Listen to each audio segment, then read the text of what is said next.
पातिव्रत्य धर्म का उपदेश पार्वती जी को कराया गया। उस समय एक परंपरा थी, आपने सुना होगा, सीता जी के विवाह के बाद भी जब विदाई का समय आया तो एक पतिव्रता स्त्री उपदेश करती थी। उस कन्या को समझाया जाता था, ससुराल जा रही हो तो कैसे रहना है, सास ससुर के साथ, पति के साथ, देवर के साथ, परिवार के साथ, ससुरालियों के साथ तुम्हारा संबंध कैसा होना है, ये बताया जाता था।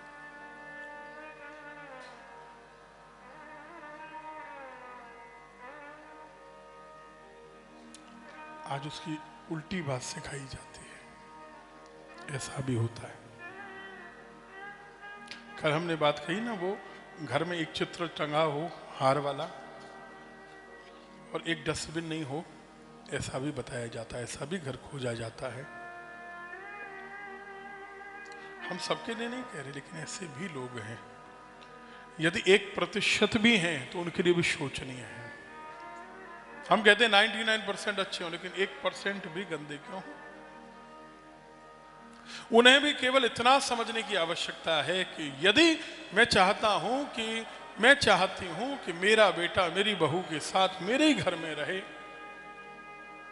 तो मेरा जो दामाद है उसका भी तो यही अधिकार है कि नहीं, कि वो भी अपने माता पिता के साथ रहे। जैसे मैं चाहता हूं कि मेरी बहू मेरी सेवा करे, वैसे ही मेरी कन्या भी अपने सास ससुर की सेवा क्यों न करे। इतनी महिमा पतिव्रता की गाई गई है। उस ब्राह्मणी ने कहा कि पार्वती, मैं तुझे क्या उपदेश करूं, तुम्हारा तो नाम श्रवण करने मात्र से कोई भी साधारण स्त्री तक पतिव्रता बन जाए, ऐसी तुम्हारी महिमा है। लेकिन एक नियम है, उसे निभा रही है। धन्या पतिव्रता नारी नान्या पूज्या विशेषतः, पावनी सर्वलोकानाम सर्व पापौघनाशिनी। पतिव्रता स्त्री की बड़ी महिमा, धन्य है वो पतिव्रता स्त्री। न अन्य पूज्या विशेषतः, जिससे अधिक पूजनीय जगत में कोई और स्त्री नहीं हो सकती। कैसी है वह स्त्री? पावनी सर्वलोकानाम, सब लोगों को पवित्र करती है और सब पापों को नष्ट करने वाली है।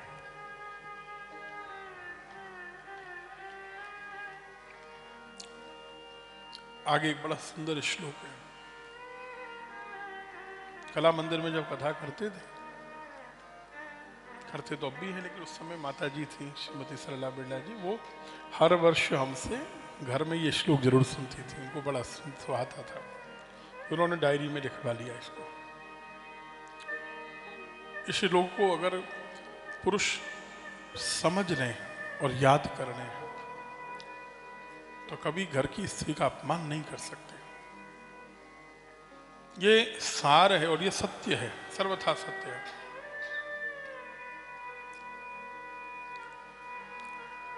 भार्या मूलम गृहस्थस्य, भार्या मूलम सुखस्य च, भार्या धर्म फलावाप्त्यै, भार्या संतान वृद्धये।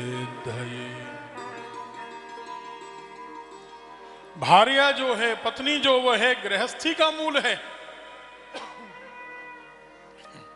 आप चिंता मत करिए, अभी कथा पर ध्यान दीजिए, मोबाइल को छोड़ दीजिए। आप उस व्हाट्सएप नंबर पर राधे राधे लिखकर भेज दीजिएगा, हम इसको अर्थ के सहित उन लोगों को भिजवा देंगे, ठीक है ना। अभी कथा का आनंद लो पूरी तरह। राजेश जी को घर में सुनाना पड़ेगा ना रोज रोज, इसलिए वो रिकॉर्ड कर रहे हैं, जरूरी है, चिंता मत करो। आप केवल राधे राधे लिखकर भेजिए, हम उसको भिजवा देंगे आपको। समझिए इसको, अंदर उतारिए इसको, पुरुषों के लिए विशेष है। भार्या माने पत्नी, मूलम मूल है, जड़ है, गृहस्थी का, पुरुष आधार नहीं है। दुनिया में श्री रावत जी पितृ सत्तात्मक और मातृ सत्तात्मक दो तरह के समाज हुए हैं। भारतवर्ष मातृ सत्तात्मक समाज है, मां की महिमा है, मां को ही गृहस्थी का आधार माना गया। और वही शिव पुराण कह रही है, भार्या ही पत्नी ही जो कल मां बनेगी, तो गृहस्थी का मूल है। सुख का मूल भी भार्या है, पत्नी। भार्या मूलम सुखस्य चो। धर्म के फल की प्राप्ति, धर्म का फल क्या? भगवत प्राप्ति। धर्म की प्राप्ति नहीं, धर्म के फल की प्राप्ति या मोक्ष की प्राप्ति या भगवत प्राप्ति पत्नी के माध्यम से होगी।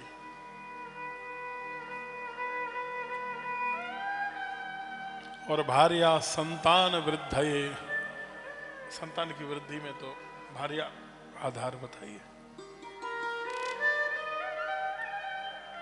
जैसे गंगा स्नान करने से शरीर पवित्र हो जाता है, ऐसे पतिव्रता का दर्शन करने से शरीर पवित्र हो जाता है। चारों प्रकार की पतिव्रताओं के लक्षणों का वर्णन किया गया है।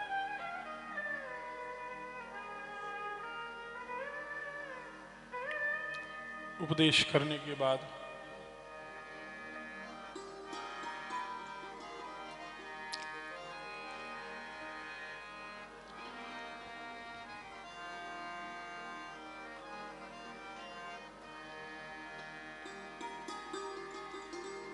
फिर विदा की तैयारी हुई।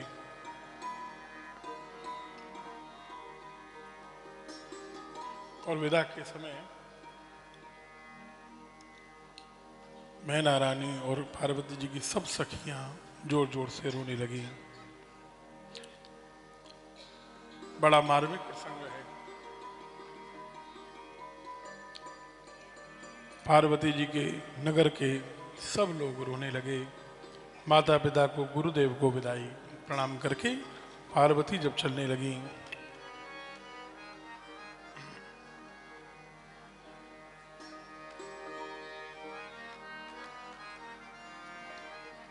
इतना मार्मिक प्रसंग है।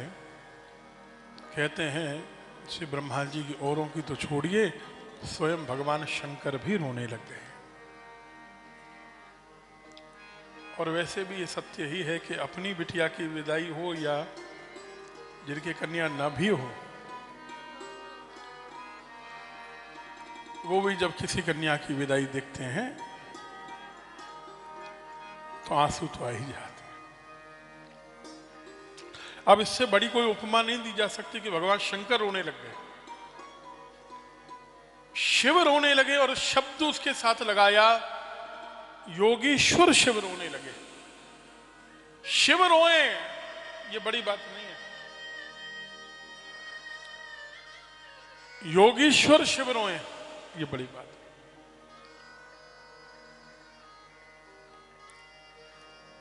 योगी तो वह है जिसका मन उसके वश में है। वो योगियों के राजा है, आदि योगी हैं, योगीश्वर हैं, कृष्ण भी हैं, जिनका मन पूरी तरह इनके वश में है, जिनके नेत्रों से कभी आंसू निकले नहीं, झलके नहीं। वो शिव यदि रोने लग जाएं तो समझिए कैसा मार्मिक दृश्य होगा उसमें। दुनिया में ऐसी भी कन्याएं हैं जिनके पिता नहीं हैं, और जब उनकी विदाई होती है तो उनकी माँ कुल देवों को प्रणाम करके जब विदा करती है ना, तो कहती है, बेटी एक देवता घर में और शेष है, हाँ उसको प्रणाम कर ले। पिता के चित्र के पास ले जाते। आइए विजय जी, सोमानी जी आइए।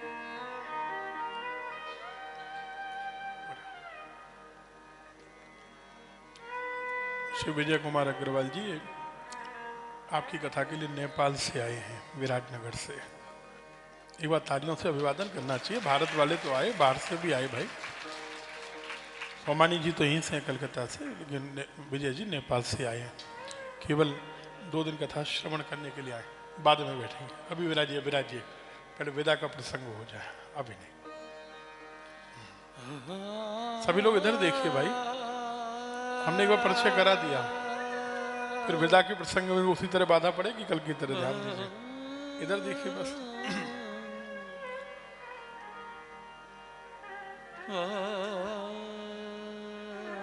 और जब वो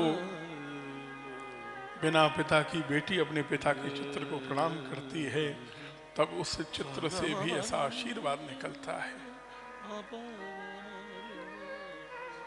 और उसके हृदय से भावना जागती है कि मेरी बेटी को कहीं ससुराल में कष्ट न झेलना पड़े। हर माता पिता कर्जा लेकर भी विवाह कर लेते हैं, अपने जीवन को मिटा मिटा कर जोड़ जोड़ कर विवाह करते हैं, लेकिन उनके मन में बस यही एक संकोच रहता है, बेटी को कल कष्ट तो नहीं मिलेगा।